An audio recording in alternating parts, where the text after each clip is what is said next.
Bismillahirrahmanirrahim. Dear students, Assalamu alaikum warahmatullahi wabarakatuh. Regarding chapter food production and management, तो आज हमारा जो topic है वो है windowing separation of seeds from chaff. तो इस विंडोइंग को कैसे करते हैं? ये जो थ्रेशर क्रॉप जो है उसमें तो वो chaff भी होता है, लाइट प्लांट मटेरियल, और सीड्स भी होते हैं. तो इसको allow to fall from height करते हैं और फिर फैंस के जरिए, यहाँ दो आदमी कपड़ा लेते हैं और वो विंड प्रोड्यूस करते हैं. तो ये थ्रेशर क्रॉप को विंड के साथ प्रोसेस किया जाता है, इस पर विंड अलाउ की जाती है. तो फिर क्या हो, दो हीप्स बनते हैं. सीड्स जो है वो बारी होते हैं, वो नियरर हीप बनाते हैं और दूर थोड़ी डिस्टेंस पर ये जो चैफ है ये अलग हीप बनाते हैं. इस तरह से सीड जो है वो अलग हो जाता है चैफ से.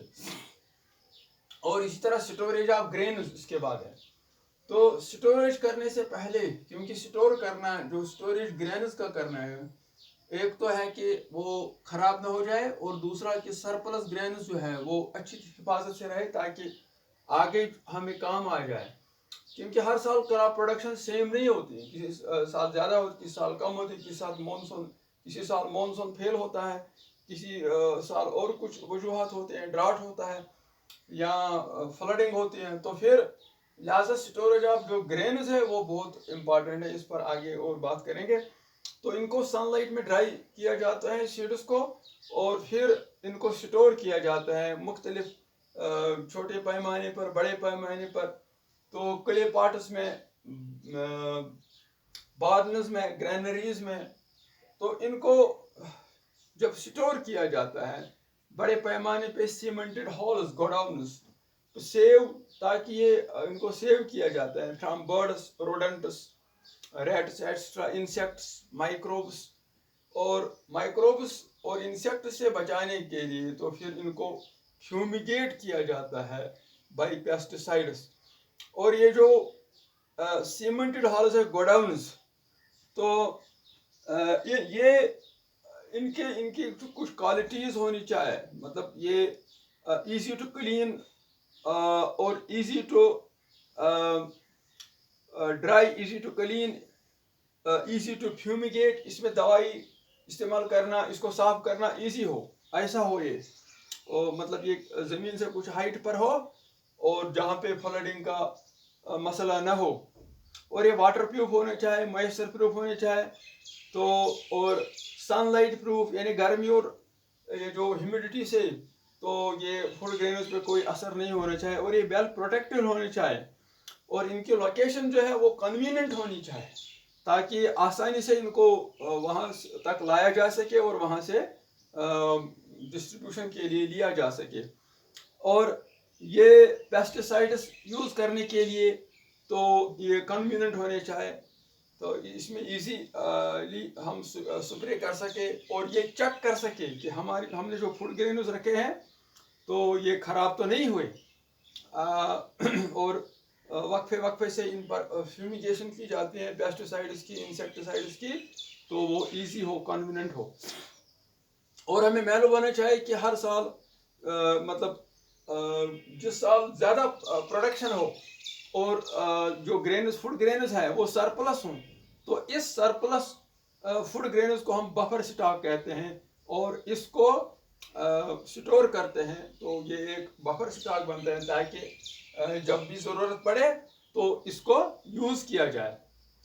अब इम्प्रूवमेंट ऑफ क्रॉप्स, क्योंकि पॉपुलेशन जो है वो हर कंट्री की, इंडिया की भी बढ़ रही है.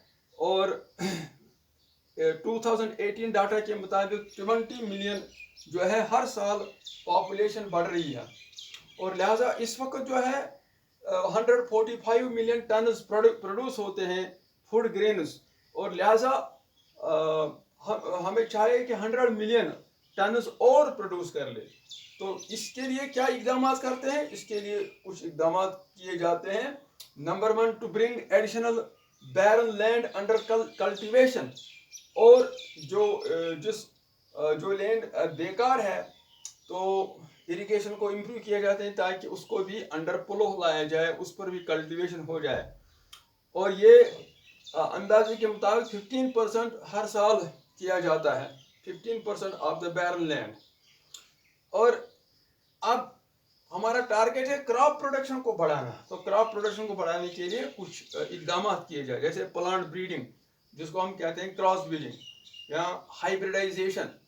तो hybridization between the two desired crop to produce the desired crop, यानी दो वैरायटीज को सिलेक्ट किया जाता है। सपोज एक वैरायटी जो है वो डिजीज रेजिस्टेंट है मगर प्रोडक्शन कम है, दूसरी वैरायटी राइस की या वीट की तो या मेज की, उसकी जो है वो वैरायटी जो है वो ज़्यादा प्रोडक्शन देती है मगर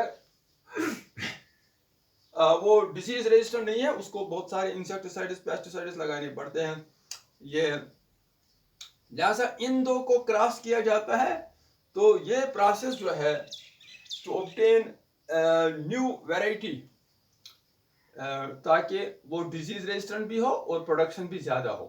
तो उसमें हम एमएस्कुलेशन करते हैं, यानी जो एंथर्स एक स्पीशीज के जो एंथर्स होते हैं प्लांट्स के, तो उनको हम रिमूव करते हैं मैचुरेशन से पहले, पोलन ग्रेन्स बनाने से पहले। और फिर अब इसका जो स्टिग्मा रह जाता है तो उस पर दूसरी वैरायटी के पोलन ग्रेन्स को डस्ट करते हैं, हम डालते हैं हम इसको। तो फिर इस तरह से एक नई वैरायटी रेज होती है, उसको 3-4 बार फिर रिपीटेडली उसके सीड उसको सो किया जाता है, बोया जाता है, क्रॉप रेज किया जाता है।